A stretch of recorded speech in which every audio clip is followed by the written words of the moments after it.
Assalamualaikum warahmatullahi wabarakatuh. Allahumma salli ala Muhammad wa ala alihi wa sahbihi ajma'in. Amma ba'd. Alhamdulillah, syukur kepada Allah Subhanahu wa taala atas segala nikmat yang Allah telah kurniakan kepada kita, terutamanya nikmat Islam, nikmat iman, kemudian nikmat kita kembali dihidupkan kembali pada hari ini setelah kita dimatikan sementara. Takut macam tengok gerunnya kan, tidur tu mati sementara, tuan-tuan dan puan. Dan alhamdulillah, nikmat seterusnya kita dapat bersama-sama. Untuk hari ini, Tanyalah Ustaz, biar tahu jangan keliru, bersama dengan saya Da'i Hadari. Untuk hari ini topik yang sangat hebat, yang sangat seronok kalau kita dapat ilmu mengenainya, berkaitan dengan akhir zaman ni, tuan-tuan dan puan-puan. Cumanya untuk hari ini alhamdulillah hari Ahad, hujung minggu 17 Oktober 2021 bersamaan dengan 10 Rabiul Awal 1443 Hijrah. Apa khabar semua? InsyaAllah saya doakan anda sihat, terutamanya mungkin ada sekarang ini yang dah ada di kampung. Seronok dapat makan nasi lemak kampung ya. Teman je lah duduk dekat KL lagi ni, tak balik-balik lagi ya. Tapi tak apa, bukan saya seorang je yang ada kat KL tak balik kampung ni. Hari ini kita akan dapat ilmu bersama dengan figura kita, iaitu Al-Fadil Ustaz Muhammad Abdullah Al-Amin, yang mana hari ini kita nak sembang, tuan-tuan dan puan-puan, berkaitan dengan akidah figura akhir zaman Dajjal Al-Masih. Assalamualaikum Ustaz. Waalaikumsalam warahmatullahi wabarakatuh. Apa khabar kita Ustaz? Alhamdulillah. Alhamdulillah. Saya orang tua macam ni lah. Tua apa Ustaz, nampak muda Ustaz tu. Tapi Ustaz, insyaAllah topik hari ini sangat seronok. Saya sendiri pun, saya peribadi sangat teruja lah untuk belajar tentang Dajjal Al-Masih ni Ustaz. Cumanya kejap lagi kita akan tanya dengan lebih lanjut lah, terutamanya siapakah Dajjal ini. Jadi kepada anda semua para penonton sekalian, kalau ada soalan nak diajukan, boleh sahaja ke Facebook rasmi kami, yang mana kami bawakan juga secara langsung di sana, Tanyalah Ustaz TV3. Dan saya mohon jasa baik anda untuk kongsikan siaran langsung kami pada pagi ini di laman sosial masing-masing, insya-Allah. Hujung minggu santai tapi dapat ilmu. Baiklah, dengan lafaz bismillahirrahmanirrahim. Ustaz, Dajjal Al-Masih, siapa dia? Dan Afzan Ar-Rahman, sahabat saya, seorang pelakon drama, bertanyakan juga, dah wujud ke? Silakan Ustaz. Okey. Bismillahirrahmanirrahim. Assalamualaikum warahmatullahi wabarakatuh. Alhamdulillah wassalatu wassalamu ala Rasulillah wa ala alihi washabihi man tabi'ahu wa man nasara wa wala. Dan rahmati Allah, moderator kita Da'i Hadari, seterusnya kepada penerbit, kepada kru yang bertugas, dan kepada seluruh penonton, ibu-ibu, akak-akak, ayah-ayah, abang, ustaz, adik-adik yang saya sayangi dan saya doakan dengan kebaikan sekalian. Alhamdulillah, pada pagi yang berbahagia ni, kita sulamkan pagi ini dengan majlis ilmu. Dan topik ataupun tajuk kita pada pagi berbahagia ini satu topik yang perlu kita tahu mengenai akhir zaman. Iaitu kemunculan Dajjal, Al-Masih Ad-Dajjal. Okey. Seperti mana ditanya tadi, siapa Dajjal ni dan adakah dia telah ada sekarang ni? Okey. Daripada beberapa riwayat hadis Nabi SAW. Okey. Yang pertamanya antaranya adalah kisah Tamim Ad-Dari bertemu dengan satu orang yang mengatakan diri Al-Dajjal. Jadi Tamim Ad-Dari adalah satu orang sahabat. Ketika itu Nabi SAW telah berhijrah ke Madinah. Dia adalah satu kumpulan nelayan. Kita mungkin pelik, macam mana Madinah boleh ada laut pula kan? Sebenarnya ada. Ada lebih kurang 200 km daripada Madinah ke Yambuk. Ke Yambuk tu, itu permulaan Tamim Ad-Dari berlayar, dan akhirnya dia maksudnya tersesat di lautan selama 30 hari dan terdampar di satu pulau, dan di pulau itulah beliau bertemu Dajjal. Dan saya suka juga melihat beberapa hadis sahih. Nabi SAW menyatakan bahawa qala Rasulullah SAW, ma ba'athallahu min nabiyyin illa anzarahu qaumahu hatta Nuh anzarahu qaumahu. Tidak ada seorang Nabi pun, kata Nabi SAW, yang akan mengingatkan kaumnya mengenai Dajjal ini. Hatta Nabi Nuh alaihi salam juga mengingatkan kaumnya mengenai Dajjal. Okey. Dan banyak lagi hadis. Antaranya Nabi SAW menyebut dalam hadis yang diriwayatkan oleh Muslim bahawa ma ba'athallahu min nabiyyin illa anzara ummatahu anzarahu Nuhun wan nabiyyun min ba'dihi. Nabi SAW menyatakan tidak adalah Allah Subhanahu Wa Taala mengutuskan seorang Nabi melainkan dia akan memperingatkan mengenai Dajjal dan Nabi Nuh alaihissalam serta kaum nabi-nabi selepasnya. mengingatkan kaumnya mengenai fitnah Dajjal ini. Jadi daripada hadis ini, beberapa muhaddithin, para hadis para ahli hadis menyatakan bahawa Dajjal ini telah wujud pada zaman Nabi Nuh alaihissalam lagi. Okay? Telah lama wujud. Lama wujud. Tamim Ad-Dari bertemu dengan Dajjal ketika zaman Nabi SAW. Okey. Kita cerita tarikh dulu Kita tarikh dulu untuk kita nampak timeline dia. Timeline dia biar kita faham, jadi kita tahu berada di mana. Okey. Okey, saya suka ingin membahaskan bermula dengan Nabi Adam alaihissalam. Bila Nabi Adam turun ke muka bumi ini. Baik. Okey. Umumnya ulama sirah menyatakan Nabi Adam turun ke muka bumi ini pada 8,000 tahun sebelum Masihi. 8,000 tahun sebelum Masihi. Jadi kita kan 2021 selepas Masihi. Mana lebih kurang Nabi Adam dan kita dalam 10,000 tahun. 10,000 tahun. Okey. Jadi pendapat ulama sirah kita ini bertepatan dengan ahli ekologi. Ahli kaji bumi, ahli ekologi. Mereka mengatakan bahawa bandar ataupun penempatan tertua manusia di dunia adalah di kota Jericho. Saya yakin Dai Hadari pernah sampai ke Jericho. Alhamdulillah pernah. Di Jericho tu disebut sebagai the oldest and the lowest city in the world. Betul. Kalau kita perasan kat Jericho kan, ada signboard dia. Yeah. The oldest and the lowest city in the world. Maknanya ke bandar paling rendah di muka bumi dan juga paling lama the oldest penempatan manusia paling lama. Jadi kalau siapa yang pernah pergi ke bumi Baratah Palestin, biasanya kalau melalui Jordan tu, dia akan singgah lalu makan dekat Jericho. Okey, jadi kita makan kat Jericho tu ada restoran yang cantik. Lepas tu ada kereta kabel naik atas. Ya, betul. Kereta kabel naik atas tu, kereta kabel tu pergi ke tempat Nabi Isa mendapat wahyu. Okey, di bawah kereta kabel tu situ penempatan lama. Dah ada runtuhan-runtuhan daripada tanah ada kat situ, kat tepi tu. The oldest and the lowest city in the world. Jadi Nabi Adam alaihissalam dia turun ke muka bumi ini 8,000 tahun sebelum Masihi, mana 10,000 tahun dah. Dia bertepatan selaras dengan ahli ekologi yang mengatakan penempatan manusia tertua di dunia adalah di Jericho, iaitu 10,000 tahun. Baik. Bertepatan Okey. Kemudian beza Nabi Adam. Okey, Nabi Adam alaihissalam turun badannya tinggi. Maknanya 60 hasta. Betul. 60 hasta Maknanya badannya tinggi, tak macam kecil-kecil kita ni. Okey. Kemudian beza Nabi Adam alaihissalam sampai kepada Nabi Nuh alaihissalam 1,600 tahun.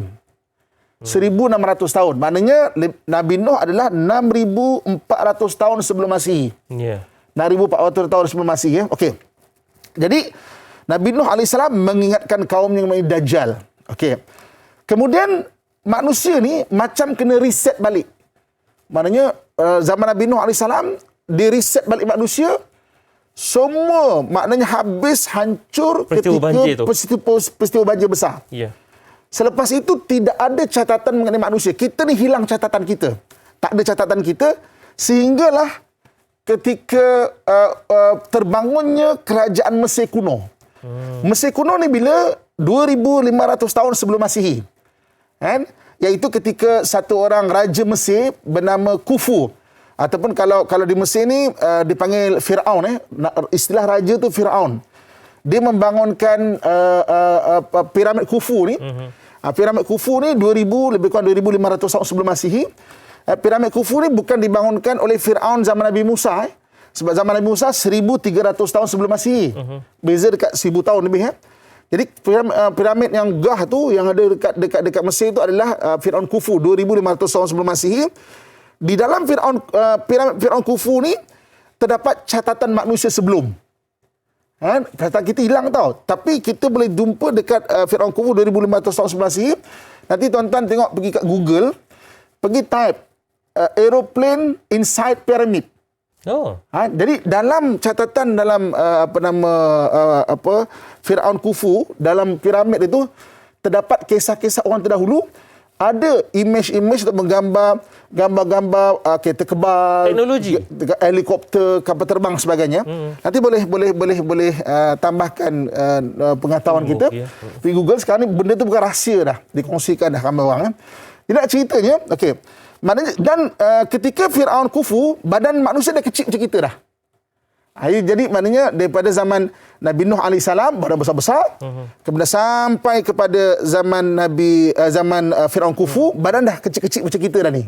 Jadi maknanya catatan tentang manusia pernah hilang selama 4,000 tahun lebih kurang iaitu 6,400 sebelum Masihi ke 2,500 sebelum Masihi, lebih kurang 4,000 tahun. Jadi maknanya daripada badan manusia yang tinggi kepada badan manusia jadi kecil-kecil. Okey. Sebelum kita berhenti berehat. Okey. So jadi ketika Tamim Ad-Dari bertemu Dajjal, kita tengok periwayatan hadis dia. Bagaimana bentuk tubuh badan Dajjal.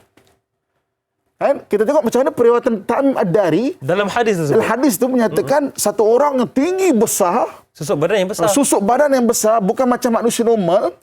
Kalau kita tengok daripada apa yang Tamim Ad-Dari menyaksikan, dan kita tengok apa yang berlaku pada zaman Nabi Nuh AS, dan hadis Nabi SAW menyatakan bahawa Nabi Nuh mengingatkan kaumnya mengenai Dajjal, maka Dajjal itu sebagian ahli hadis menyatakan adalah kaum Nabi Nuh AS.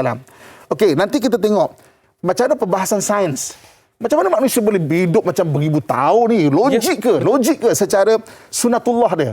Secara fitrah dia bagaimana? Perbahasan dia. InsyaAllah kita akan bahaskan mengenai mana sudut sains pula. Macam mana logik ke benda tu? Kita tengok kadang-kadang orang cakap, alah ustaz ni kan cerita kan you je kan. Mana logik ni kan? Okey, insya-Allah itu jadi maknanya kita tengok dulu hadis Nabi daripada mana Dajjal datang sesuai dengan apa yang ditanya oleh sahabat pelakon. Itulah. Saya seronok pula bila dengar ni, rasa macam kenapalah ustaz berhenti setakat ni kan. Tapi itulah, kita akan ada ruang selepas ini untuk menceritakan dengan lebih lanjut. Okey, sekarang ni kita nak kongsikan dengan anda semua, para penonton sekalian, jika anda ingin menonton Tanyalah Ustaz secara langsung, secara live, dan juga video-video menarik mengenai soal jawab agama, sila muat turun aplikasi Waktu Solat Malaysia. Aplikasi apa tu? Waktu Solat Malaysia di Apple App Store dan juga Google Play Store. Download sekarang sambil-sambil kita nak rehat seketika. Kembali selepas ini Tanyalah Ustaz, biar tahu jangan keliru.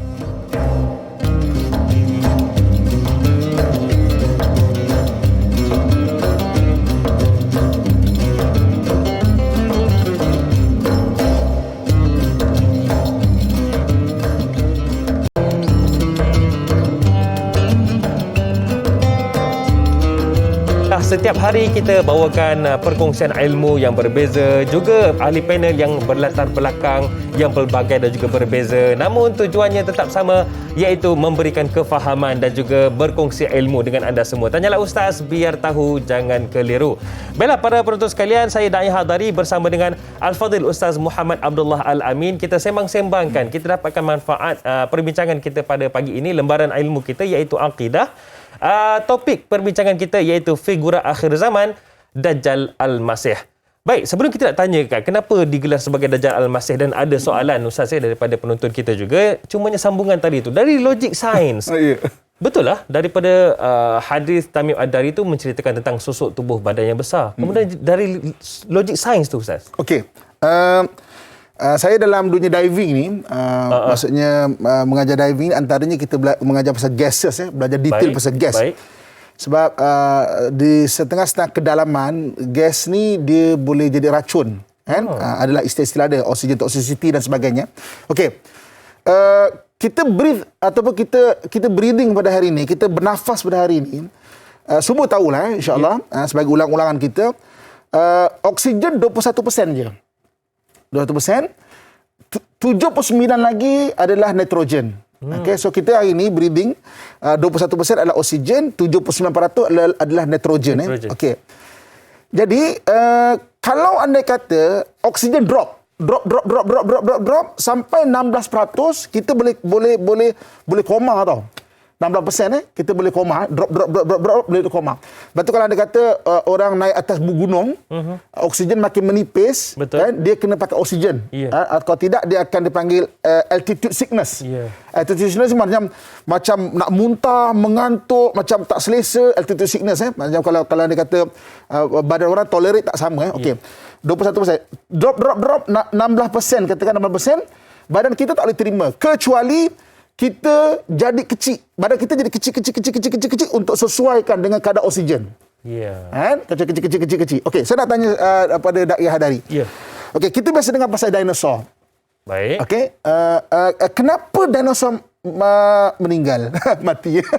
Meninggal. Ini cikgu pernah sebut dekat saya, asteroid jatuh menghempas bumi. Okey. Baik. Okey. Jadi itu biasa kita dengar.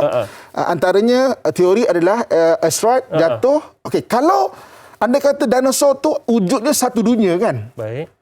Dan asteroid menghentam bumi ni dan dinosaur mati. Kenapa satu dunia boleh mati? Mungkin Kalau impak yang kuat. Impak kuat maksudnya satu dunia akan hancur dan kita kan tak ada lah kan? Betul juga. Okey, sebenarnya ahli sains mengkaji dulu oksigen pernah 35%. Tinggi? Dia ambil daripada bongkah-bongkah ais. Kaji dalam itu oksigen pernah 35% ke atas. Sebab itu dulu binatang-binatang besar boleh hidup. Orang besar-besar zaman Nabi Adam kita cuba tahu 60 hasta contohnya. Last kali orang besar ni pada zaman Nabi Nuh AS. Jadi ketika oksigen ni drop sampai 21%, maknanya kita tak tahu sejarah manusia 4,000 tahun hilang kan, daripada zaman Nabi Nuh sampai kepada Firaun Khufu. Firaun Khufu ada catatan orang dah besar macam kita dah. Yeah. Okey. Jadi dinosaur tak boleh nak dapat adapt dengan oksigen yang ada. Sebab badan-badan besar, oksigen drop, maka tak boleh. Jadi dinosaur semua mati. Kita Allah SWT jadikan kita jadi kita berevolusi ataupun kita jadi kecil macam badan kita sekarang ni. Okey. Sebab itu kalau kita lihat kan bagaimana satu hari nanti wallahu alam tanda hari kiamat, binatang-binatang besar ni semua keluar balik. Kita dengar pasal Dajjal yang badannya besar. Kita dengar pasal Ya'jud dan Ma'jud. Kita akan dengar pasal Jasasah. Kita akan dengar pasal Dabah. Kan? Soalannya, adakah oksigen akan naik balik?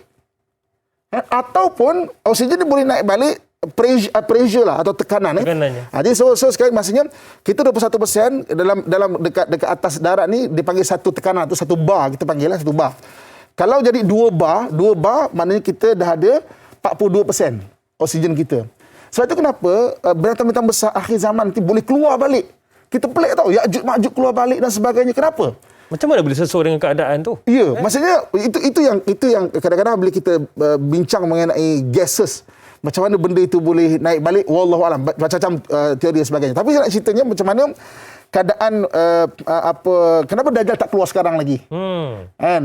Maksudnya dan kenapa satu orang boleh hidup lama dengan kekurangan oksigen? Kenapa Nabi Isa AS diangkat naik ke langit yang kadar oksigennya agak rendah di satu tempat yang kita tak tahu, dalam hadis disebut langit kedua.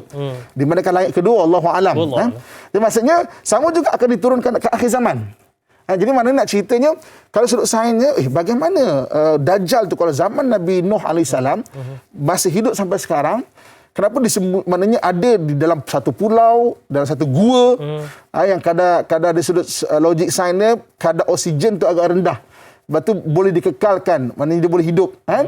Dan nanti akan keluar. So bagaimana keadaan akan keluar? Wallahu alam. Mungkin kadar oksigen naik tinggi dan sebagainya. Itu kalau bila saya bicara mengenai dengan kawan-kawan diving, bila kita bicara mengenai gases, mana gas, kita boleh tengok banyak cerita-cerita dalam Al-Quran dan ada kaitan dengan macam mana manusia boleh hidup dengan gas yang berbeza. Zaman Nabi Sulaiman pernah Nabi Sulaiman bertemu dengan satu orang yang berada di dasar laut kan, selama 800 tahun. Oksigen kalau 21%, kita akan jadi tua. Kita perlukan oksigen tapi kita jadi tua. Apa gas dia breathing, apa gas dia dihirup sampai dia tak boleh jadi tua.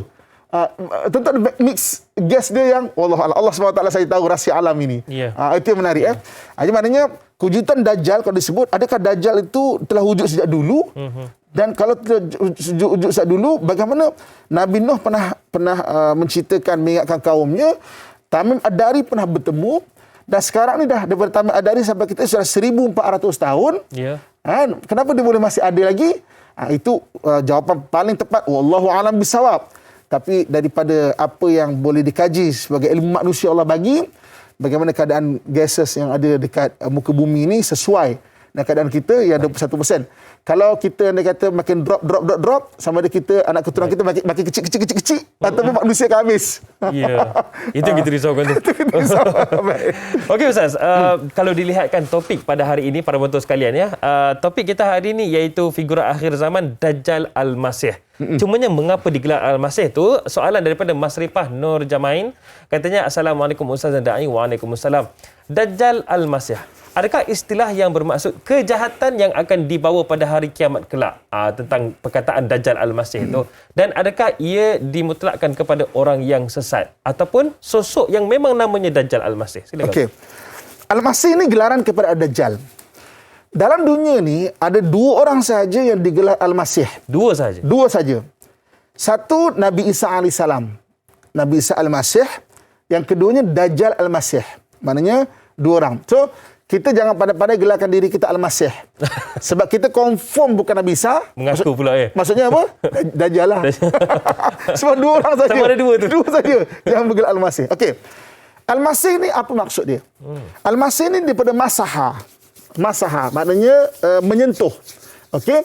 Jadi sebenarnya Nabi Isa AS, mukjizat dia terletak di tangan dia. Kan? Sebab itu Nabi Isa AS dia boleh mengubat orang sakit, boleh menurunkan hidangan daripada langit, boleh menghidupkan orang mati. Itu adalah mukjizat. Maknanya mukjizat dia terletak berada di tangannya. Sebab itu ketika orang maknanya Yahudi dan orang Rom tangkap Nabi Isa AS untuk dibunuh dia disalib ketika itu dia renggangkan tangan ini supaya tangan itu tidak bercantum. Sebab kalau bercantum dia boleh membuat sesuatu mukjizat. Okey. Jadi Al-Masih Dajjal tangannya di depan ke tu? Dikembangkan begitu. Selain daripada kaedah waktu itu begitu, kenapa tak dipancung saja? Kenapa tak dibakar saja? Sesuai sezaman dulu pun cara kan? Kenapa direnggang begitu? Selain daripada menyeksa tangannya itu supaya tidak bertemu. Jadi orang kedua yang digelar Al-Masih adalah Dajjal. Sebab apa? Sama juga. Tangannya itu ada kelebihan. Apa yang diberi kepada Nabi Isa ada pada Dajjal juga. Nabi Isa AS boleh menghidupkan orang mati, Dajjal boleh menghidupkan orang mati. Nabi Isa boleh menurunkan hidangan daripada langit, Dajjal boleh menurunkan hidangan daripada langit. Pun sama. Nabi Isa AS boleh mengubat sakit yang pelik-pelik, Dajjal juga dapat mengubat sakit yang pelik-pelik. Sebab itu, besok kalau Dajjal keluar, tidak ada manusia yang setanding dengan Dajjal sehinggalah Allah Subhanahu Wa Taala turunkan Nabi Isa AS. Jadi baru kena lawannya. Baru kena lawan. Jadi sebab itu dalam hadis Nabi SAW menyebut bahawa idzal masih yaqtulul masih. Hanya Al-Masih sahaja yang akan dapat membunuh Al-Masih. Ataupun dalam konteks bahasa Melayu kita, apabila buku bertemu ruas. Iaitu ketika Dajjal Al-Masih dan juga Nabi Isa Al-Masih saja. Waktu itu manusia langsung tak boleh. Sebab kelebihan yang diberi kepada kedua-dua ini. Jadi Al-Masih itu gelarannya maksudnya yang menyapu. Sebab itu bila Dajjal ni keluar nanti, fitnah sangat besar. Maksudnya dia boleh menghidupkan orang mati, dia boleh mengubat dan cuba kita bayangkan fitnah iman ketika itu. Katakan dia bertemu dengan kita. Nauzubillah. Sebab tu nanti kita bincangkan ayat-ayat Quran bagaimana mengelak fitnah Dajjal. Umur kita 70 tahun. Katakanlah waktu tu. Lutut dah tak boleh nak berdiri. Pinggang tengah sakit. Dia datang, dia kata, "Wak, nak tak saya jadikan lutut sebiji macam umur 17 tahun?" Muda balik, boleh berlari balik. Main bola pun boleh. Nak tak awak? Dia katakan. Bolehlah. Okey, saya jadikan. Lutut orang muda balik, buat macam orang muda balik, macam gagah balik, sehat balik. Dengan tangannya je? Dengan tangan dia gitu. Okey, Wak, sekarang saya dah jadikan kaki ini semua. Okey, sekarang ni mengakulah aku sebagai Tuhan. Waktu tu bukan mudah tau. Ujian iman waktu iman tu. kita bukan cerita, Dajjal kita kenal, kita lari. Bukan mudah. Bayangkan katakan, okey, makcik, apa makcik, muka nampak macam dah tua. Okey, saya jadikan makcik 17 tahun makcik. Muda balik. Makcik nak tak? Nak. Tanpa produk apa-apa. Muda balik. Okey, makcik dah muda balik. Makcik ngaku saya sebagai Tuhan. Kalau tak ya waktu tu. Sebab itulah Nabi mengajarkan beberapa amalan yang kita kongsikan sekejap lagi. Macam mana cara kita nak mengelak dari fitnah Dajjal. supaya dia tak dekat kat kita langsung. Sebab sekali kalau dia dekat dengan kita, bukan mudah benda itu untuk kita berhadapan dengan dia. Sebab fitnah dia sangat besar. Sebab itu dalam hadis banyak Nabi sebut mengenai fitnah paling terbesar Dajjal. Fitnah paling terbesar Dajjal. Nabi-Nabi terdahulu mengingatkan kaumnya. Hatta Nabi Nuh AS juga mengingatkan kaum yang Dajjal. Nabi tekankan, emphasizekan benda ini supaya kita ada kesedaran. Dan Nabi ajak amalan supaya jangan bertemu lah. Supaya Dajjal pun tak nak jumpa kita. Dajjal pun lari, maksudnya mengelak daripada kita. Sebab kalau jumpa, fitnah iman dia bukan sedikit dan bukan ringan. Saya cuba terbayang Ustaz, katakanlah kalau ada seorang itu buta, mungkin sepanjang hayatnya, tiba-tiba Dajjal boleh hidup, boleh elokkan semula. Ya. Allahu Akbar. Cuba bayangkan, okey, saya boleh elokkan balik apa sajalah penyakit apa semua. Okey, dah betul, okey. Percaya aku Tuhan. Ui, waktu tu bukan mudah. Susah kalau ikut. Cuba boleh tak bayangkan apa yang kita nak apa? Adik nak apa? Dek, sedih, mak meninggal saya hidupkan balik. Okey, hidupkan balik mak. Sebab itu dalam hadis Nabi sebut. Itu lagi besar hujan tu. Ya, bangun-bangun okey. Mengaku tak saya Tuhan. Na'udzubillah. Allahu Akbar. Fitnah Dajjal ni dia bukan kecil sebenarnya. Sebab tu kita ikuti bincang kita sampai akhir, kita dalam bab sampai amalan-amalan untuk mengelak fitnah Dajjal ni. Ya. Kita risau juga sebab sedangkan ajaran sesat pun ramai boleh terpedaya. Ini betul. Kan fitnah Dajjal. Ya, ajaran sesat tu baru mengaku-ngaku je. Mengaku saja. Saya mimpi ni, saya mimpi ni, saya mimpi pun ramai orang ikut. Ini tangible, nampak, nak apa? Nak emas, nak apa? Nak hidangan di langit, nak apa? Sebut aja. Allahu Akbar. Okey Ustaz, kita nak tanya juga tentang ciri-ciri ni. Soalan daripada Al-Shal di Facebook ni, beliau nak tahu, Assalamualaikum Ustaz Zadai. Waalaikumsalam. Apakah ciri-ciri utama karakter yang perlu diketahui yang ada pada Dajjal? Kita tengok, kita tahu dah.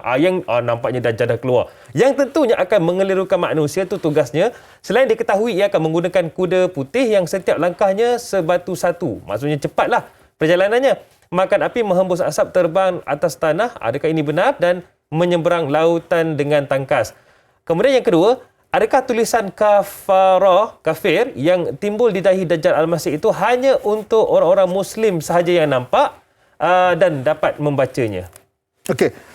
Soalan ni sangat bagus. Saya tapi Ustaz, okey. Jawapannya kita simpan dulu. Kita berehat dulu. Saya yakin ramai yang marah saya ni. Ustaz nak jawab tu kan, kenapa dipotong? Tak apa, tuan-tuan puan-puan, tenang. Kembali selepas ini tanyalah Ustaz, biar tahu jangan keliru.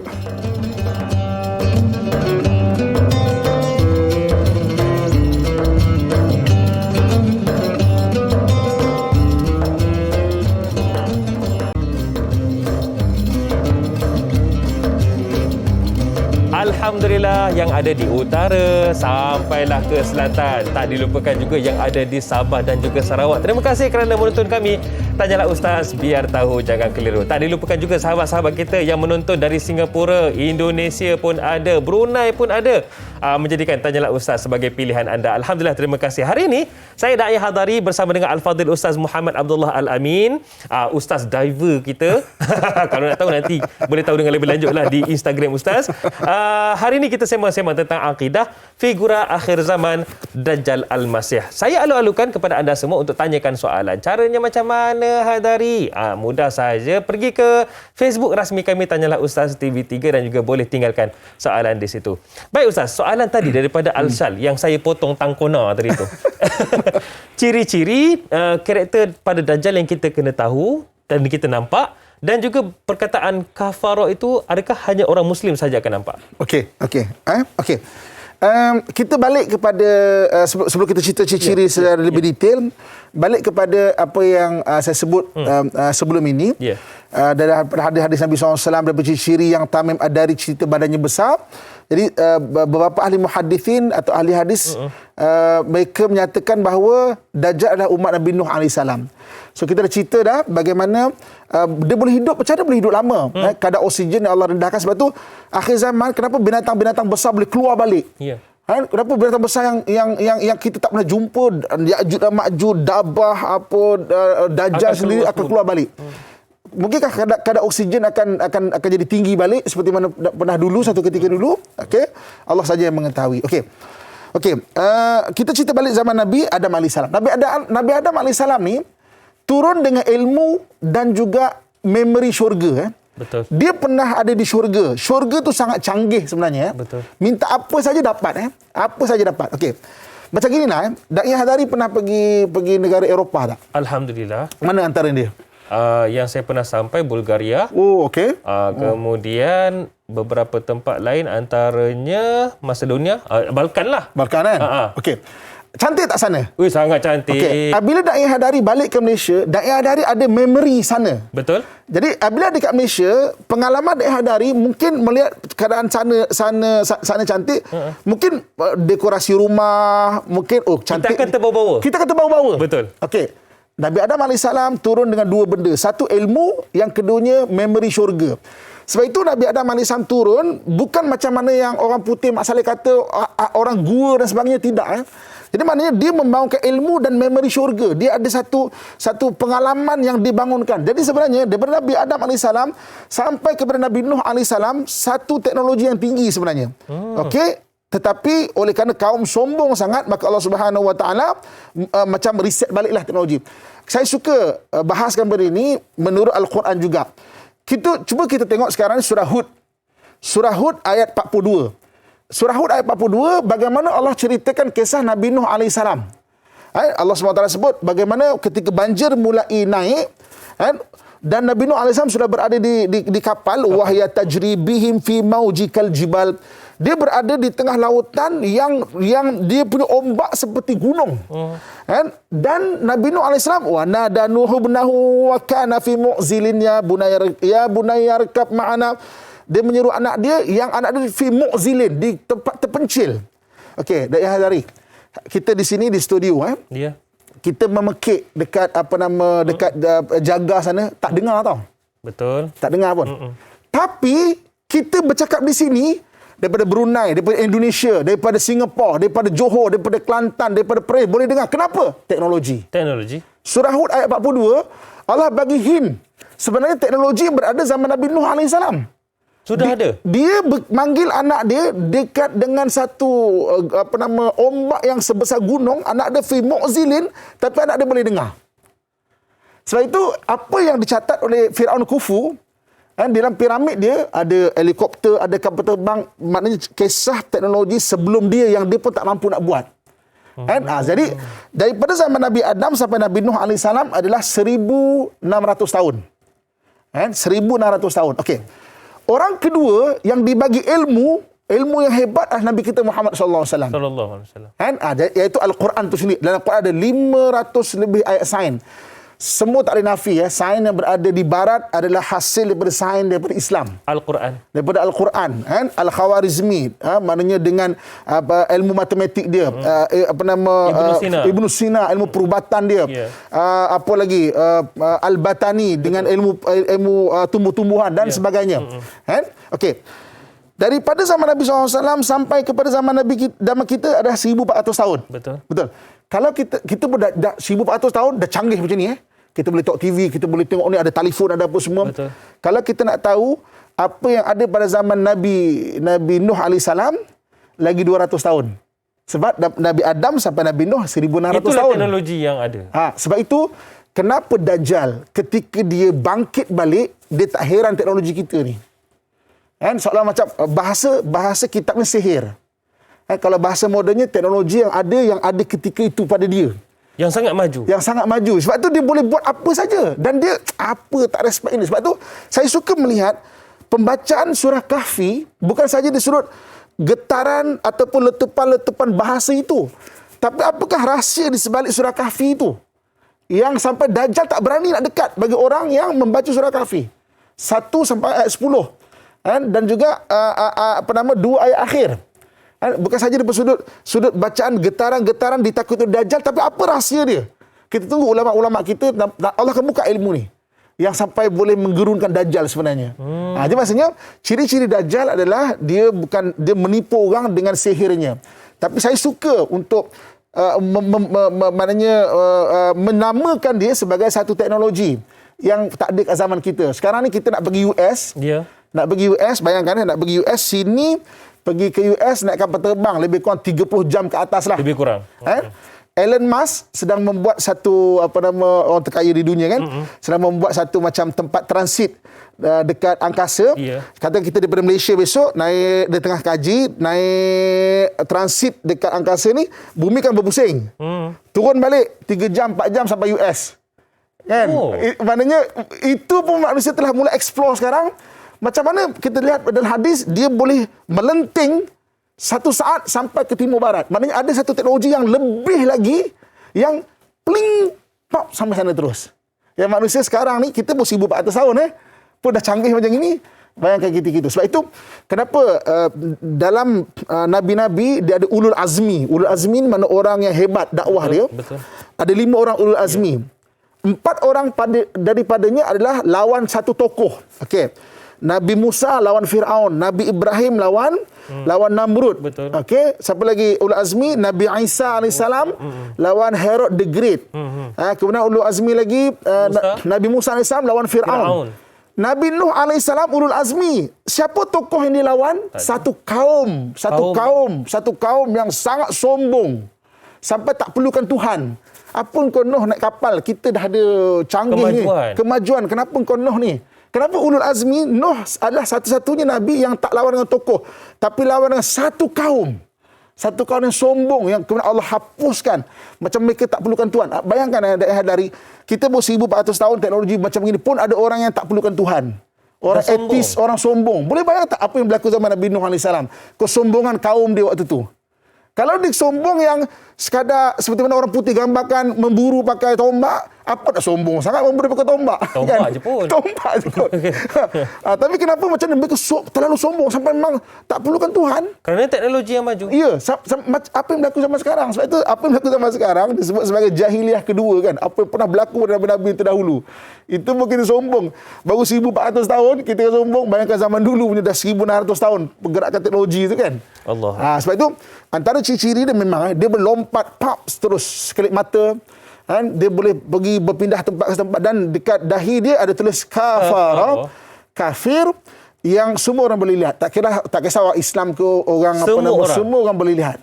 Tapi value perkataan itu, adakah orang faham kafir tu apa waktu tu? Takut-takut orang tak heran. Orang tak heran. Kafir apa ni? What is kafir? Kafir apa tu? Macam soalan macam tu kan.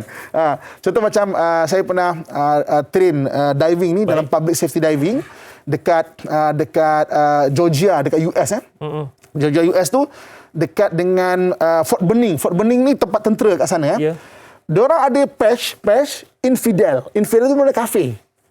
Infidel eat pork. Dia letak infidel. Mana tentera dia ada pakai infidel, mana kafir. Infidel tu kafir atau kafir yang makan khinzir. Okey. Al-kafir yakulun al-khinzir. Patch dia tu. So peduli apa? Jadi masalah dia walaupun ada tertulis kafir di dahinya, ketika itu adakah orang mengambil peduli perkataan itu? Ataupun orang cakap kafir, okey, biasa orang tak peduli, akhirnya orang mengikut Dajjal. Na'udzubillah min zalik. Allahu Akbar. Itu satu ujian sangat besar. Saya risau sebab Ustaz, memang benar ada yang golongan etis terutamanya sudah mula menolak agama, fahaman agama, bahkan menolak Islam hanya kerana mereka rasakan kita berasal dari ilmu sains. Tak relevan agama kata mereka. Na'udzubillah min zalik. Baik, Ustaz, di Facebook, Saziatul Siddiq ni tanya soalan lah. Ini mungkin jangkaan Ustaz. Assalamualaikum Ustaz Da'i. Waalaikumsalam. Bagaimana dalam menetapkan penetapan waktu solat bagi yang ingin mendirikan solat ketika kemunculan Dajjal yang sehari itu umpama setahun? Ataupun mungkin adakah itu gambaran saja? Bagaimanakah penetapan waktu solat ketika itu? Silakan Ustaz. Okey, kalau ikut maknanya sehari seperti setahun boleh dibaca dalam 2 keadaan. Satu keadaan iaitu sengsaranya. Contohlah kan, saya pernah jumpa kan. Kak, wah, bahagia Kak kahwin. Dan pun dah kahwin. Berapa tahun kahwin tak? Dah 50,000 tahun, Ustaz. 50,000 tahun kahwin. Uyo. Apa maksud tu, bahagia ke ataupun apa kan? Maknanya ada orang yang merasakan perkahwinan 5 tahun, 50,000 tahun. Macam 50,000 tahun kahwin, Ustaz kan. Jadi kadang-kadang ada benda-benda yang kita berada dalam keadaan sengsara tu, kita rasa sehari tu panjang. Bilalah panjangnya sehari tu kan. Okey. Jadi maknanya ketika sengsara dajjal tu memang manusia tengah susah, ujian iman dan sebagainya. Ketika itu orang akan rasa sehari macam setahun. Itu tak yang pertama. Kalau sekalipun secara zahirnya hadis itu satu hari macam setahun macam mana ditanya, ketika itu solat macam mana? Okey, sama dengan masalah fiqh, kalau orang sembahyang dekat kutub utara, kutub selatan yang 6 bulan siang, 6 bulan malam. Habis puasa macam mana 6 bulan? Ya, kau betul. Hijau muka tu. 6 bulan puasa kan. Jadi maknanya diambil waktu kebiasaan. Saat itu pun sama juga orang pergi naik ke bulan. Betul. Okey, macam mana waktu sembahyang dia? Diambil waktu di mana dia bertolak. Berlepas. Mana ada perbahasan fiqh lah. Yang akan insya-Allah diselesaikan lebih lanjut oleh para ahli fatwa kita kalau benda itu berlaku nanti insya-Allah. Okey Ustaz, sekejap lagi. Ini soalan daripada saya lah. Saya nak tanya bagaimana keadaan mereka yang mudah sangat menjadi pengikut Dajjal ketika satu hari nanti tu. Dan ada soalan berkaitan dengan hadis Tamim Ad-Dari. Tapi sabar kejap lagi Ustaz. Kalau anda nak tahu apakah soalan dan jawapannya, nantikan tanyalah Ustaz, biar tahu jangan keliru.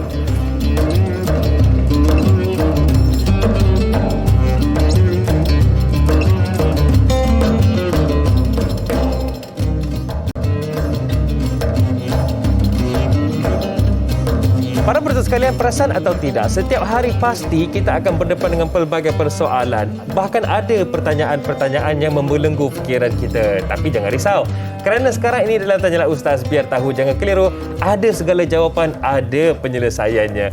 Baiklah, masih lagi bersama dengan Hadari dan juga Ustaz Muhammad Abdullah Al-Amin. Cumanya para penonton sekalian, saya nak berkongsi dengan anda sempena sambutan Maulidur Rasul, Tonton Sinema membawakan sebuah teater drama musikal riwayat hidup Rasulullah sallallahu alaihi wasallam yang mana menampilkan Datuk Seri Siti Nurhaliza, Datuk Jamal Abdillah dan Amy Search.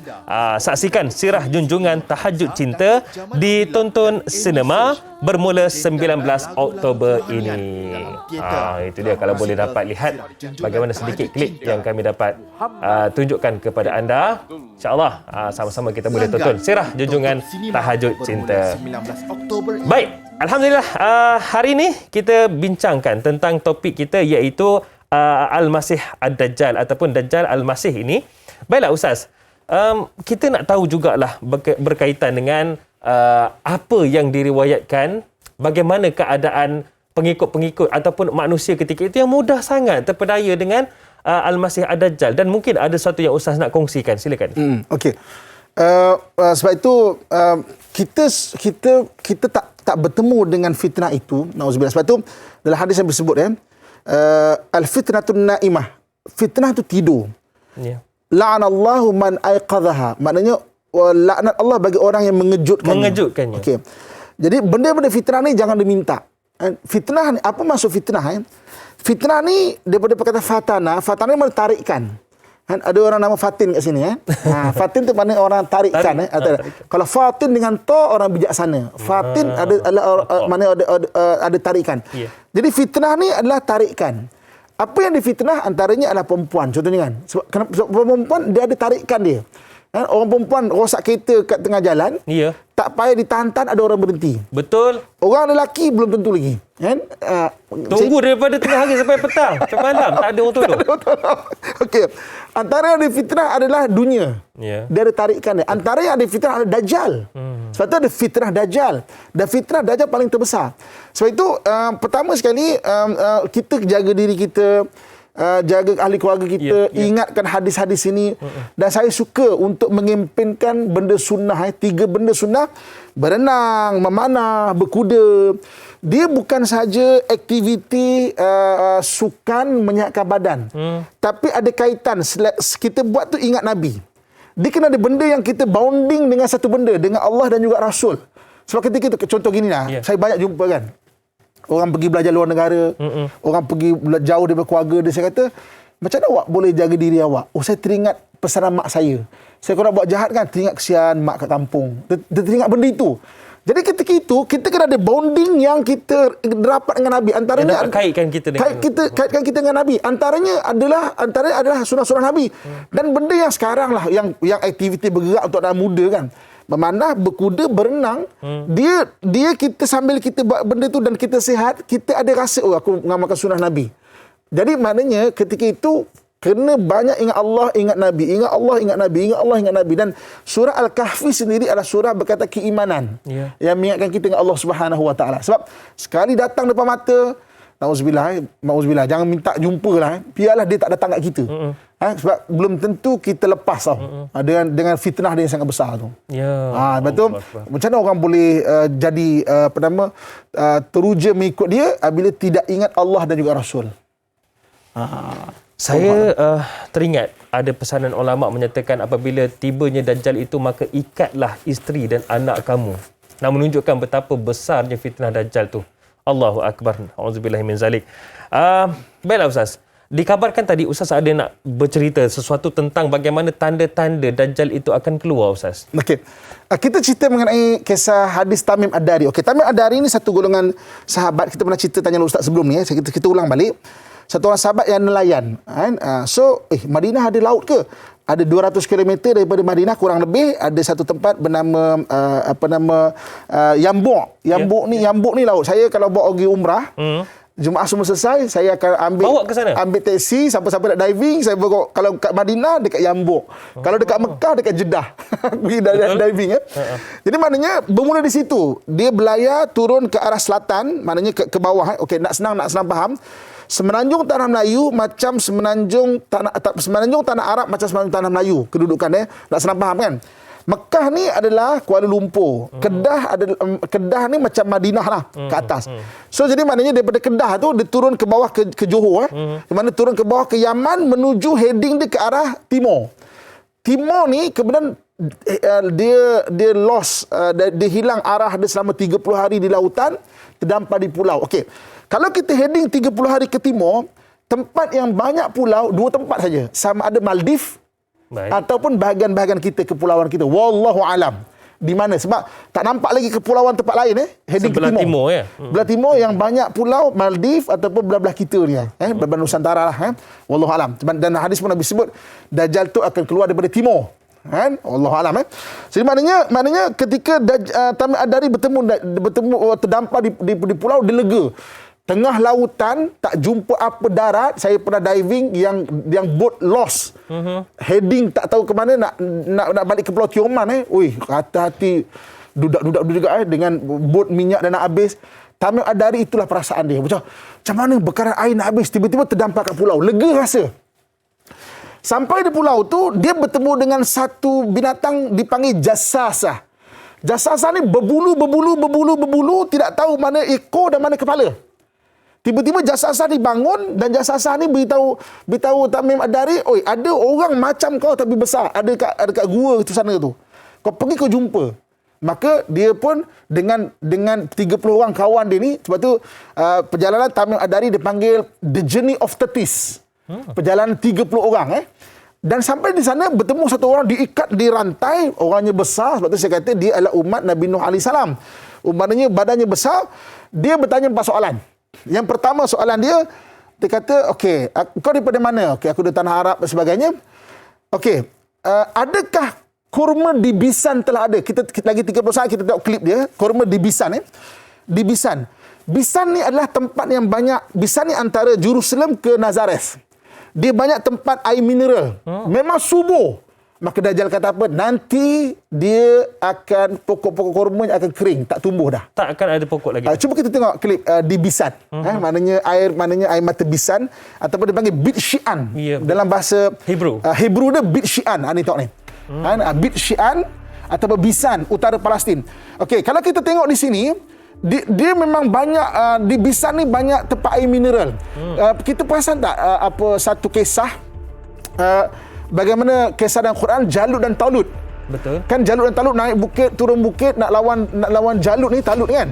Tiba-tiba sampai ke satu tempat air, maka Jalut kata jangan minum kecuali satu tegukkan tapak tangan Maknanya itu di mana? Di Bisan. Dan tengok, dah mula kering.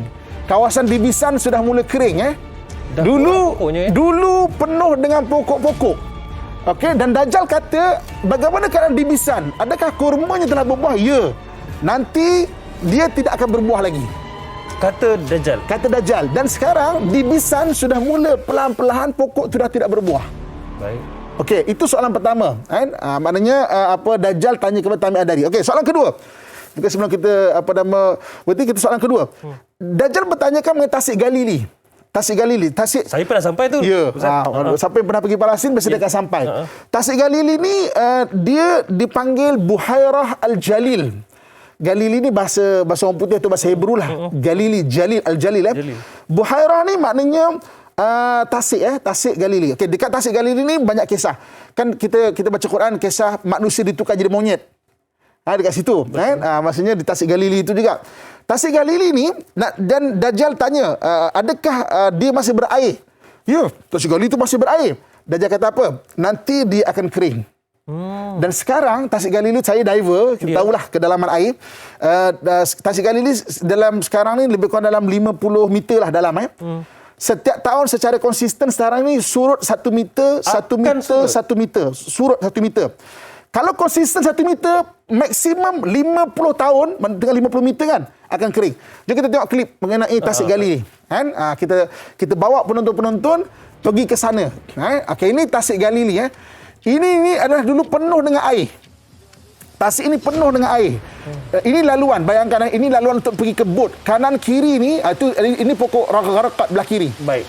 Pokok gharqad dengan dalam hadis Nabi sebut gharqad ni besok yang akan Yahudi tanam banyak tu kan. Itu tadi pokok gharqad. Ini penuh dengan air ni. Sepatutnya dulu penuh dengan air. Penuh dengan air sebab ini tempat bot sebenarnya. Okey. Kalau nampak tak? Sekarang ni dah sampai ke depan dah. Batuan tu kan sepatutnya ada di tepi-tepian. Ya, tepi-tepian Tasik tu. Secara konsisten 1 tahun 1 meter turun. Kalau terus turun, maknanya 50 tahun lagi Tasik ni akan kering. Ini Tasik Galili, kan? Maksudnya kalau besok orang ke sana, orang akan naik replika bot zaman Nabi Saleh. Ini Tasik Galili. Tasik Galili maknanya menjadi sumber air yang besar bagi negara Palestin. Dan maksudnya surut. Bayangkan, Dajjal tanya mengenai Tasik Galili. Tasik Galili adakah masih berair? Ya. Dajjal kata nanti dia akan kering. Okey. Soalan yang ketiga tentang air mata Az-Zughar. Air mata Az-Zughar ni tak banyak kisah dia, tapi adakah penduduknya masih gunakan? Ya, masih gunakan. Di mata air yang sekitar di Palestin. Sekarang juga. adakah masih ada, Ustaz? Ada lagi. Kan? Tapi tak diceritakan apa jadi. Kan? Dan soalan yang keempat ditanyakan mengenai Nabi SAW. Ada tak satu orang yang dia dapat wahyu tapi ciri-cirinya ummi, dia tak boleh membaca. Ummi ya? Oh, ada. Waktu tu Tamim Ad-Dari belum Islam. Tamim Ad-Dari dia adalah berpegang kepada ajaran Nabi Isa AS. Ataupun dipanggil Nasrani. Nasrani. Okey, perkataan Nasrani ataupun merujuk pada orang Kristian berasal daripada Nazares. Kalau kita pernah baca buku-buku orang putih, kita akan jumpa Jesus of Nazareth. Betul. Nabi Isa daripada Nazares. Nazares ni dalam bahasa Arab dipanggil Nasirah. Sebab itu orang Nasrani, orang yang berpegang kepada Nabi Isa dipanggil orang Nasrani, mana orang-orang yang berasal daripada Nazares. Okey. So ini maknanya Dajjal ini maksudnya Rasulullah. Okey, Nabi SAW bertanya pasal Rasulullah. Ada tak orang yang ummi ni ataupun orang dia mendapat wahyu dan dia mengatakan Nabi dia tak boleh baca? Oh, ada. Adakah dia berpindah kepada Yathrib daripada Mekah? Maksudnya Mekah di Kuala Lumpur, tak salah faham? Berpindah ke Kedah. Maksudnya berpindah ke atas. Adakah dia berpindah ke Yathrib? Ya, dia dah berpindah ke Yathrib. Adakah Tamim Ad-Dari pun dari sana? Daripada sana. Kan? Okey, Dajjal tanya lagi. Adakah kaumnya menerima atau menolaknya? Menolaknya. Okey. Kenapa Dajjal bertanya demikian? Okey. Ketika Nabi SAW berhijrah daripada Mekah ke Madinah, Nabi buat satu perjanjian. Semua orang-orang Madinah mesti protek Madinah. 2 hijrah berlaku peperangan Badar. Betul. Ketika peperangan Badar, orang Yahudi Bani Qainuqa mengkhianati perjanjian dengan Nabi SAW. Ya. Jadi balik perang Badar, Nabi pun kita kena kepung. Mana kenapa Bani Qainuqa ni macam nak mengkhianati kita? Kan? Jadi Nabi SAW bawa dengan sahabat, ketika itu tak ramai sangat lagi. kepung Bani Qainuqa dan tiba-tiba Bani Qainuqa menjadi sombong. Tak apa, kita akan lawan Muhammad, kita akan habiskan dia. Kan? Lebih kurang dalam 2 minggu Nabi SAW mana kepung Bani Qainuqa, tiba-tiba dia rasa takut sendiri. Akhirnya dia kata apa? Okey Muhammad, kita nak menyerahlah. Okey, so jangan serang kami nak menyerah. Sebenarnya kami memang silap, kami ada simpan satu rahsia. Bila sebut rahsia, kejap lagi Ustaz. Okey. Saya yakin ramai nak tahu rahsia tu. Alah, Da'i Hadari potong lagi. Ya, tuan-tuan dan puan-puan, kita akan tamat di TV3 dan akan ada sambungan tentang rahsia tadi di TV9 selepas ini. Kalau nak tahu, terus setia bersama dengan kami. Tanyalah Ustaz, biar tahu, jangan keliru. Okay, jadi, kembali lagi selepas ini, insya-Allah.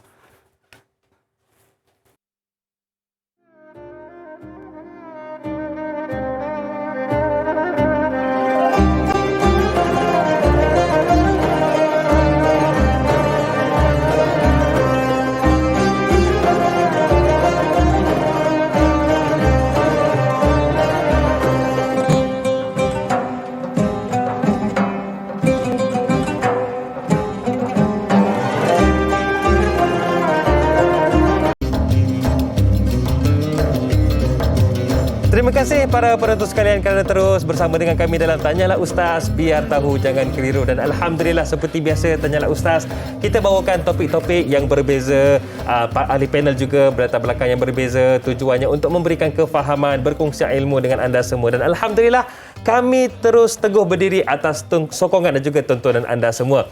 Dan hari ini Alhamdulillah saya Da'i Hadari bersama dengan Al-Fadhil Ustaz Muhammad Abdullah Al-Amin.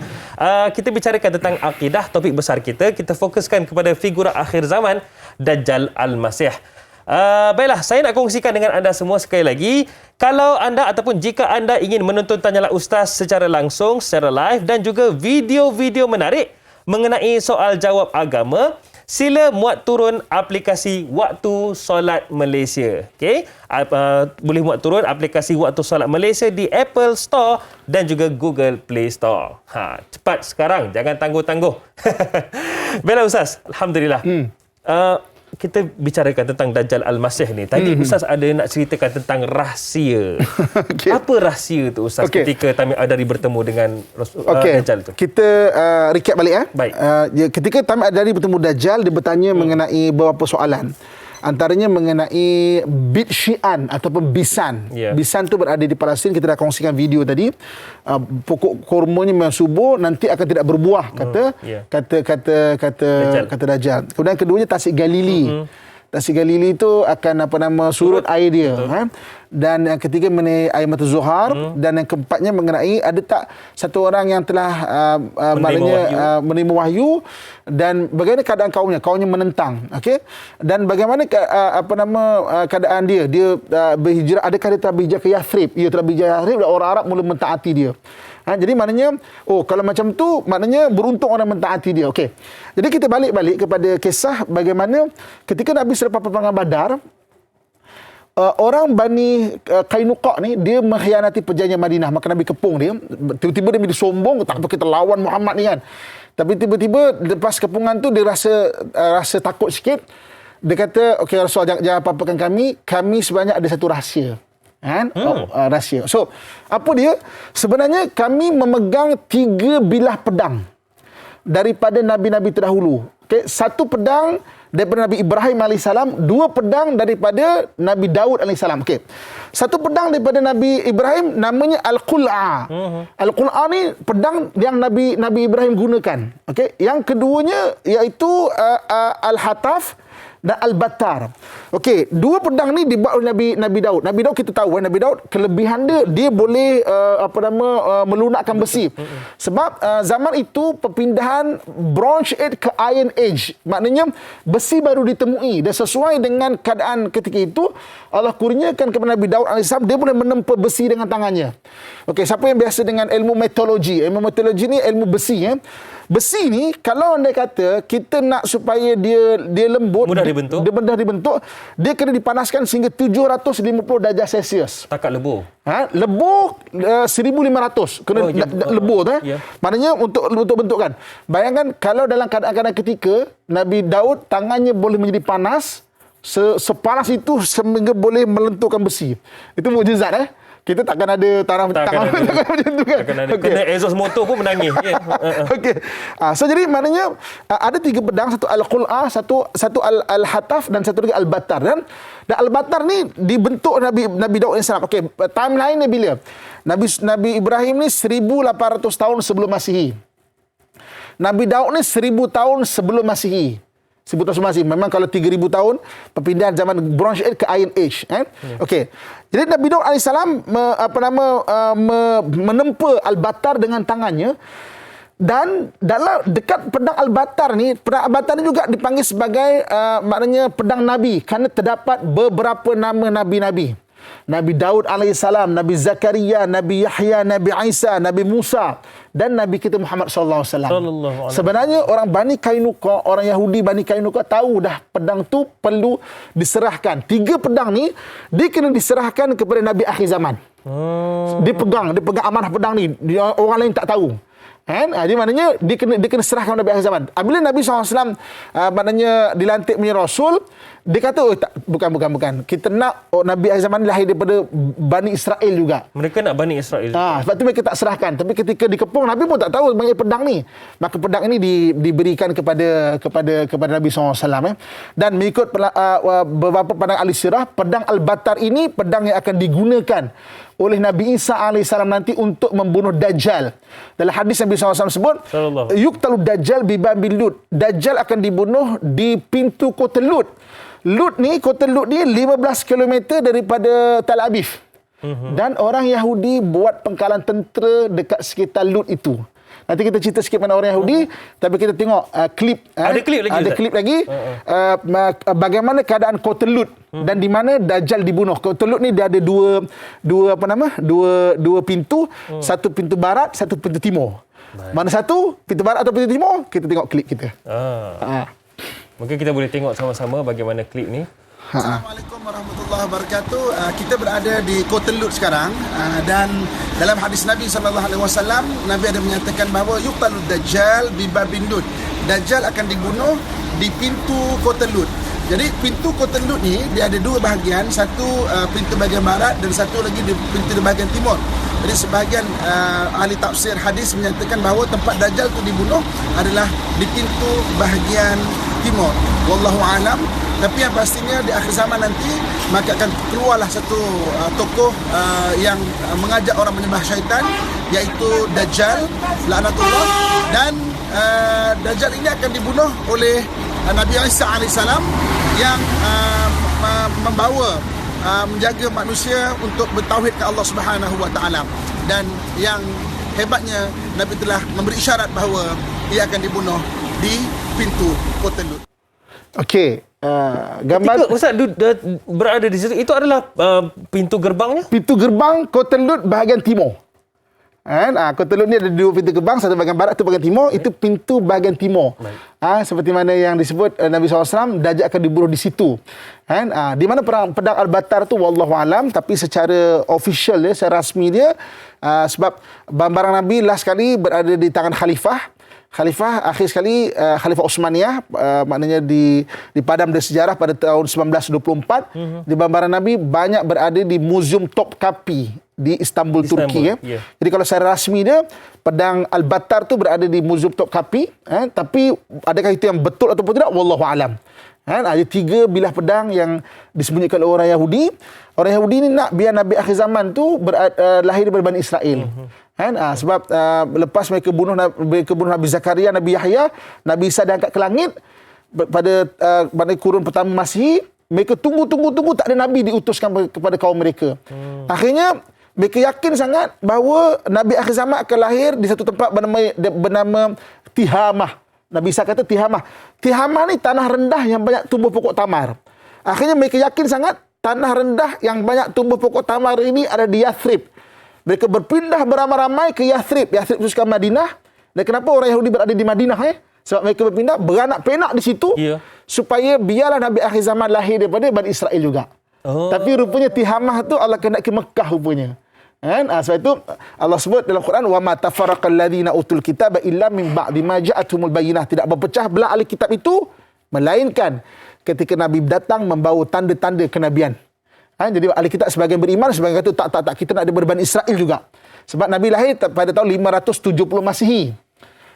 Dapat wahyu 610 Masihi. Maknanya 600 tahun mereka menunggu. Beranak penak berada di situ. Setiap bayi dilahirkan, dicek ada tak tanda kenabian. Tiba-tiba bukan Bani Israel. Menunggu Nabi terakhir. Nabi terakhir. Dan mereka memegang amanah pedang itu tadi.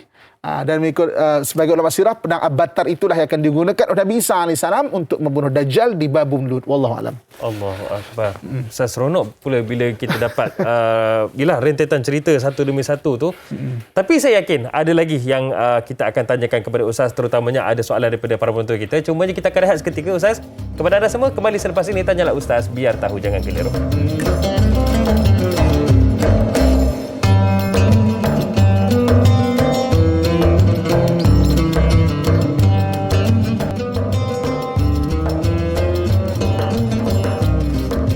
Di mana saja anda berada, para penonton sekalian, alhamdulillah hari ini satu topik yang sangat besar, satu topik yang sangat saya yakin ramai teruja untuk dapatkan maklumat dan juga info serta ilmu berkaitan dengan topik hari ini, akidah figura akhir zaman Dajjal Al-Masih.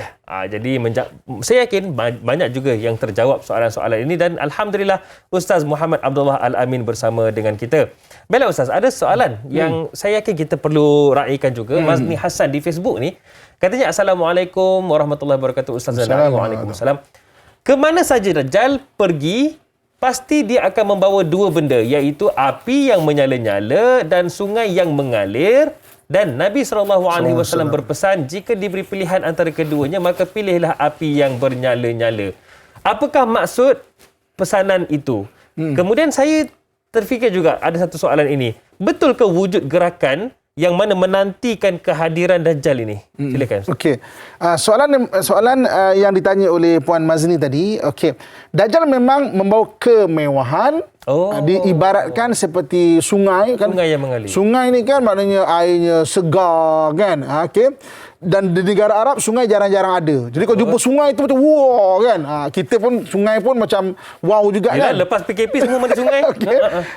Dan juga api menyala melambangkan penderitaan. Ketika Dajjal datang, dia akan menawarkan sama ada kemewahan atau penderitaan. Nabi kata, kau pilih penderitaan.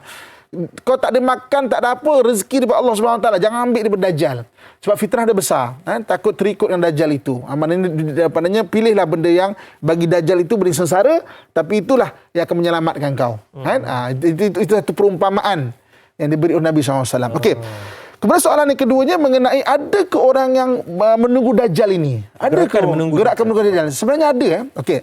Kalau kita pergi ke Palestin, orang Israel memang mereka menunggu dan mereka namakan pada mereka itu adalah mereka punya penyelamat agung, dipanggil Masayah mereka.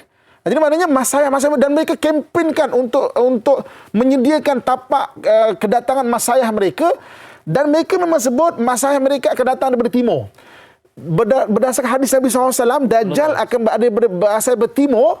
Maknanya orang Yahudi juga meyakini mereka menunggu Dajjal, dan Dajjal itu akan datang daripada timur.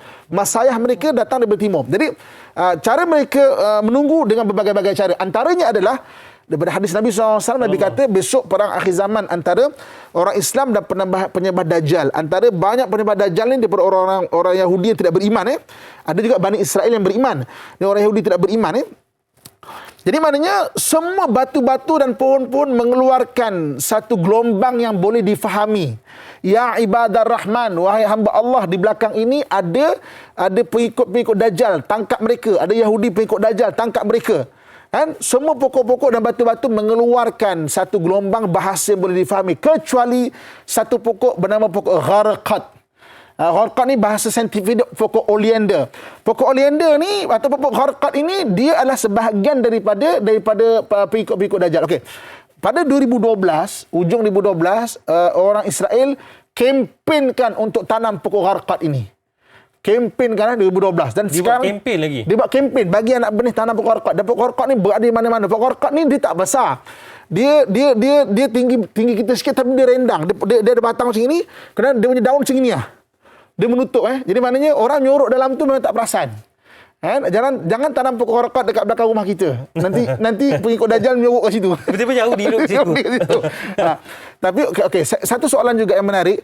Kenapa orang Yahudi percaya pada hadis? Kata dia tak beriman dengan Nabi. Kenapa? Ya. Okey. Orang Yahudi ni oleh kerana banyaknya nabi-nabi diutuskan kepada mereka, nature percaya benda gaib ada kepada mereka.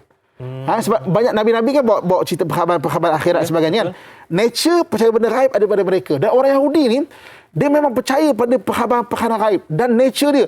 Saya kalau pergi ke Palestin bawa jemaah ke sana, habis jemaah dah rehat semua, saya kadang kalau pergi ke tempat orang Yahudi, saya suka menyakat dia. Saya menyakat dia. Saya kata, kau tahu tak cincin aku ni kan, malam-malam datang mimpi. Dia suka cerita macam tu. Jual lah kat aku. Seprofesional mana pun. Kan? Sebab itu orang Yahudi dia percaya pada hadis-hadis Nabi. Nabi sebut pasal gharqad, dia tanam pokok gharqad. Kan? Dia percaya pada nasib sial. Pada dia kena batu akan jadi, kita sebut macam sial lah, suai. Hina lah. Maknanya suai 40 hari. Kalau dia kena batu, dia akan pergi ke tembok walling wall, dia akan berdoa untuk menghilangkan sial-sial dia tu lah. Sebab itu dia rela tembak orang daripada kena batu. Padahal orang Palestin pakai batu je. Ya, tapi kenapa dia tembaknya? Sebab pada dia kena batu tu, alamak, 40 hari memang suai lah. Dia kena pergi kat walling wall tu. Ya. Sebab tu kalau kita tengok banyak tentera dekat walling wall tu, itu dah lepas kena baling batu dah tu. Dia ke depan, macam tu, ketuk kepala dia tu. Kena baling batu dia tu. Sebab dia percaya, badan dia penuh tangkal. Sini tangkal, pinggang ada tangkal. Kalau kita pergi ke Palestin, nak tahu kedai orang Yahudi ke orang Islam, senang je. Confirm kedai Yahudi ada tangkal dekat depan dia. Dia panggil ma'zuzah. Ada tangkal.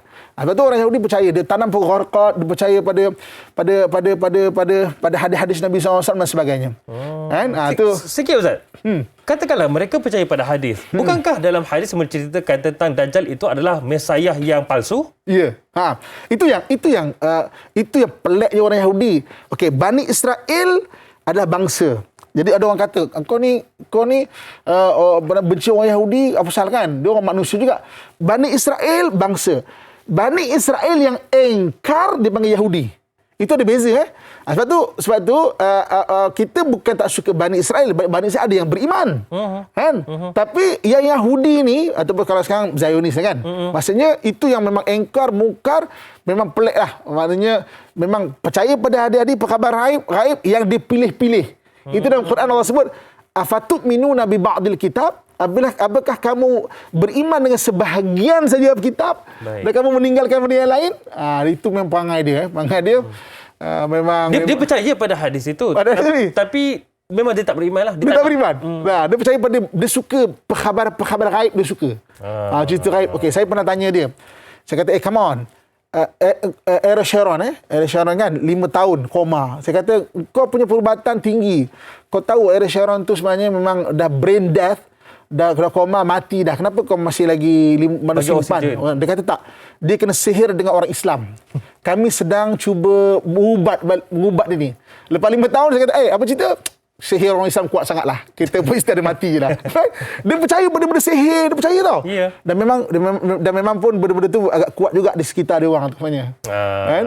Jadi tuan-tuan puan-puan janganlah percaya sihir banyak sangat. Yang orang kata ini betul ke Melayu ni? Dia orang confuse pula. Baik, Ustaz, ni soalan yang mungkin kita raikan yang terakhir lah, insya-Allah.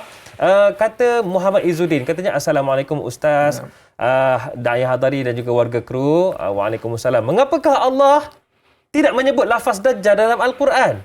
Tak ada satu pun Ustaz. Kenapa Ustaz? Okey. Al-Quran diturunkan hudal linnas, petunjuk bagi diri manusia. Okey.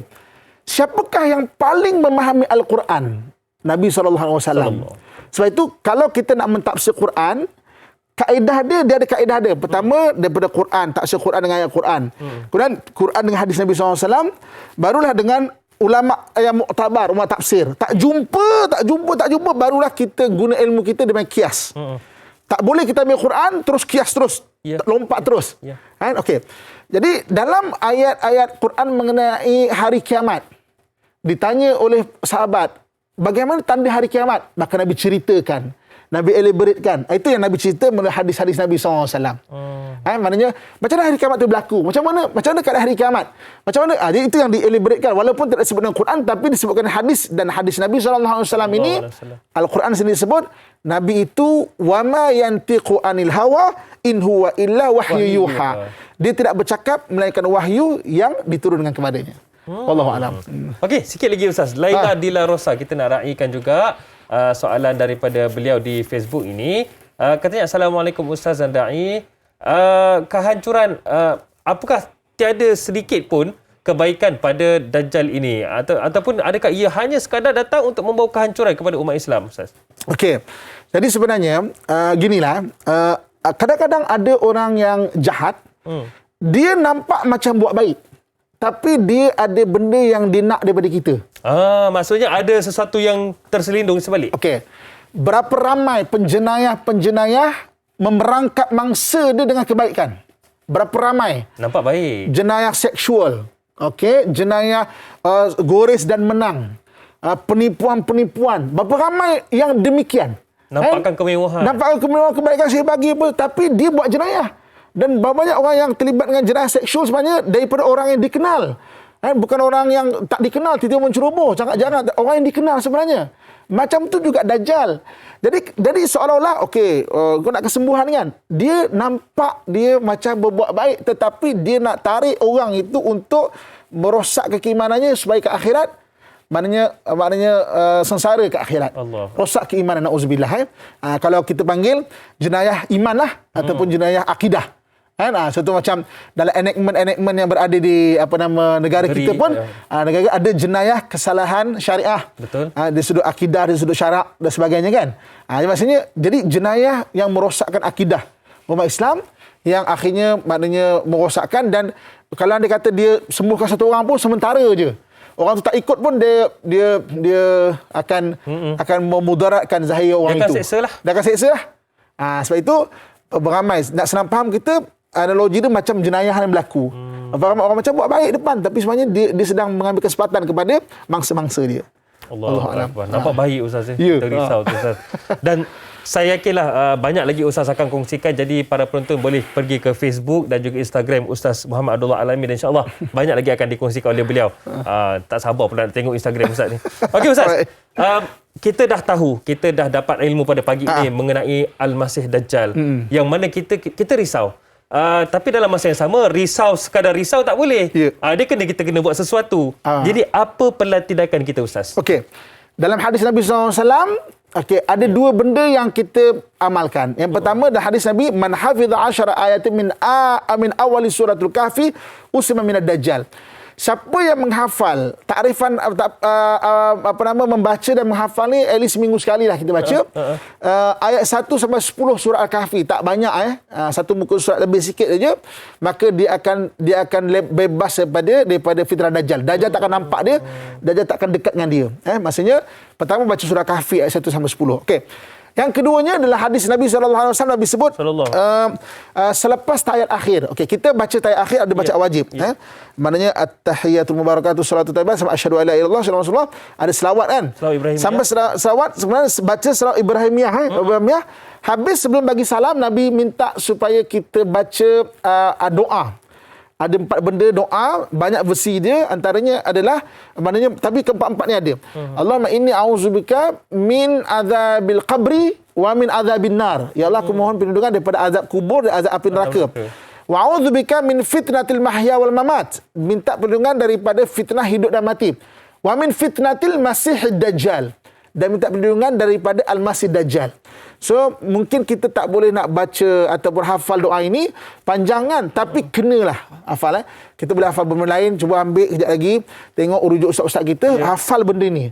Itu antara benda yang perlu dibaca lah. Satu adalah surah Kahfi, hafal, dan keduanya hafal, iaitu baca selepas kita baca ayat akhir. Okey. Kemudian seterusnya yang lain-lain, orang yang ditipu Dajjal adalah orang yang hatinya terlupa, alpa dengan Allah Subhanahu Wa Taala dan juga Rasul. So, amalkan surah-surah Nabi SAW. Surah Nabi ni banyak. Jadi, jadikan dia lifestyle kita, cara hidup kita. Sebab, bila kita katakan ibu-ibu kakak pakai cincin, kan? Niatkan saja pakai sunnah. Jadi, hidup kita ni sentiasa akan ingat Nabi. Betul, saya suka kalau Nabi SAW sebut alimu auladakum birimaya wasibaha wa rukubul khail. Ajarkan anak kamu berenang, berkuda dan juga memanah. Bukan saja aktiviti itu, tapi aktiviti itu kita faham itu sunnah. Kita naik kuda ke manah ke berenang, ingat Rasulullah SAW. Dan begitu juga dengan keseluruhan aktiviti hidup kita. Memasak kita, kan, bercakap dengan suami. Jadi bila kita ingat Allah dan juga Rasul, hati kita ada keimanan. Bila hati ada keimanan, insya-Allah hati kita sentiasa ingat dan peka kepada penipuan-penipuan akidah ni. Kan? Itu jadi itulah maksudnya call action ni lah, kan. Itulah apa yang kita lakukan, kan? Apa yang lakukan selepas kita cerita mengenai Dajjal ini. Wallahu alam. Banyak lagi kita kena belajar, tuan-tuan dan puan-puan, dan kena amalkan apa yang Ustaz pesan tadi. Baiklah Ustaz. Hari ini kita dah bicarakan tentang akidah figura akhir zaman Dajjal Al-Masih. Jadi mungkin untuk memurnikan pagi ini, Ustaz boleh ketuai bacaan doa. Silakan Ustaz. A'udzubillahi minasyaitonirrajim. Bismillahirrahmanirrahim. Alhamdulillahirabbil alamin wassalatu wassalamu ala asyrafil anbiya'i wal mursalin wa ala alihi washabbihi ajmain. Amin. Mudah-mudahan Allah jadikan saya dan kamu sekalian hamba Allah yang saleh dan salehah, yang sentiasa mentaati perintahnya dan meninggalkan segala larangannya. Ya Allah, ya Tuhan kami, jadikanlah kami orang yang sentiasa bersyukur di atas segala nikmat-Mu, ya Allah. Amin. Jadikanlah kami orang yang sentiasa redha di atas segala ketentuan daripada-Mu, ya Allah. Amin. Jadikanlah kami orang yang sentiasa beristighfar di atas segala dosa dan kesalahan kami, ya Allah. Amin. Jika Engkau matikan kami dalam keadaan beriman dan tanpa sebarang fitnah serta kekecewaan, ya Allah. Sudahi hidup kami dengan husnul khatimah, ya Allah. Amin. Ya Allah, ya Tuhan kami berlindung dengan-Mu daripada fitnah, daripada azab kubur dan azab api neraka, ya Allah. Amin. Daripada fitnah hidup dan fitnah kematian, ya Allah. Amin. Dan fitnah Al-Masih Dajjal, ya Allah. Jadikanlah kami orang yang menghafal 10 ayat awal surah Kahfi, ya Allah. Amin. Rezekikan kami untuk menghafalnya, ya Allah. Amin. Agar kami terhindar daripada fitnah yang besar ini, ya Allah. Amin. Allahumma rabbana atina fid dunya hasanah wa fil akhirati hasanatan wa qina adzabannar. Wa adkhilnal jannata ma'al abrar. Ya Aziz, Ya Ghaffar, Ya Rabbal Alamin.